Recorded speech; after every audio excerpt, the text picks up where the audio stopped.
മലയാളികൾ ഇവിടെ ഏറ്റവും കൂടുതൽ സ്നേഹിക്കുന്നത് രണ്ടുപേരെയാണ്, പൃഥ്വിരാജിനൊപ്പം തന്നെ മമ്മൂക്കയെയും ലാലേട്ടനെയും. അത് കള്ളം. എന്നേക്കാൾ സ്നേഹിക്കുന്നുണ്ട്, അതങ്ങനെ തന്നെ വേണം. പൊതുവേ ഞാനത് ആക്ച്വലി അമർ അക്ബർ ആൻ്റണിയുടെ പ്രൊമോഷൻ സമയത്ത് ഞാൻ ഇടയ്ക്കിടയ്ക്ക് പറയുന്നുണ്ടായിരുന്നു. ഈ പൊതുവേ നമുക്കൊക്കെ അറിയാം, നാടക നടനാണ്, അത് വലിയ കാര്യമാണ്. അയാൾ നാടക നടനാണ്, മറ്റേ ആളോ അയാൾ മിമിക്രി. ഈ മിമിക്രി അത്ര എളുപ്പമല്ല കേട്ടോ. അത് വളരെ കഴിവുള്ള ആൾക്കാരൊക്കെ ചെയ്യാൻ പറ്റുള്ളൂ. ആ കഴിവ് തീരെ ഇല്ലാത്ത ഒരാളാണ് ഞാൻ. അത് ആ സമയത്ത് ആക്ച്വലി ഈ ഡയലോഗിൻ്റെ കാര്യം പറഞ്ഞ പോലെ എനിക്ക് തോന്നിയതാണ്. ഞാൻ നാർഷികയെടുത്ത് വിട്ട്, അതെ ഈ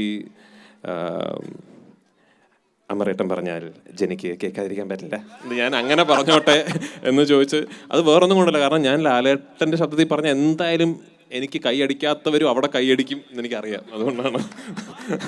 അപ്പോൾ അങ്ങനെ കറക്റ്റ്, അതെ. അപ്പോൾ അങ്ങനെ ഞാനങ്ങനെ ലാലേട്ടനെ പോലെ നടന്നു കാണിക്കാനൊന്നും പറ്റിയ ഒരാളല്ല. എനിക്ക് ഒരിക്കൽ കൂടി ആ ഒരു വാചകം ഇവർക്ക് കേൾക്കാനായിട്ട് ഒരല്പം ഉറക്കെ കേൾക്കട്ടെ.